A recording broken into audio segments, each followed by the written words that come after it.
London school of ইকোনমিক্সের students ইউনিয়নও জানিয়েছেন যে তারা সূচির সম্মানিত প্রেসিডেন্ট পদ প্রত্যাহার করে নেবে।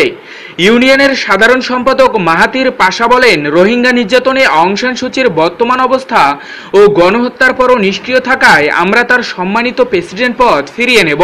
মিয়ানমারে আরাকান রাজ্যে নিরীহ রোহিঙ্গা মুসলিমদের ওপর হত্যাকাণ্ড চালাচ্ছে দেশটির সেনাবাহিনী।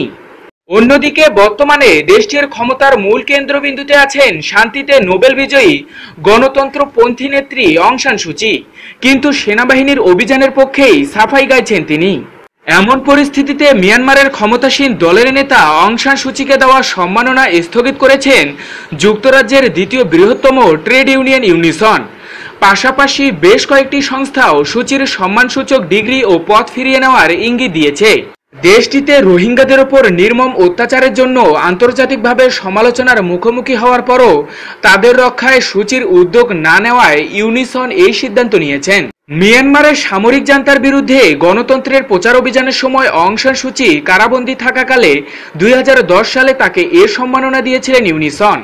ইউনিসন বলেছে তারা সূচিকে দেওয়া সম্মানসূচক সদস্যপদ স্থগিত করেছে। একই সঙ্গে রোহিঙ্গাদের দুর্দশা লাঘবের জন্য ব্যবস্থা নিতে সূচির প্রতি আহ্বান জানাচ্ছে। ইউনিসনের সভাপতি মার্গারেট ম্যাককি ব্রিটিশ দৈনিক গার্ডিয়ানকে বলেন, মিয়ানমারের রোহিঙ্গাদের অবস্থা খুবই হতাশাজনক। এ অবস্থায় অং সান সূচির ইউনিসনের সম্মানিত সদস্যপদ স্থগিত করা হয়েছে। আমরা আশা করি আন্তর্জাতিক চাপের প্রতি তিনি সাড়া দেবেন।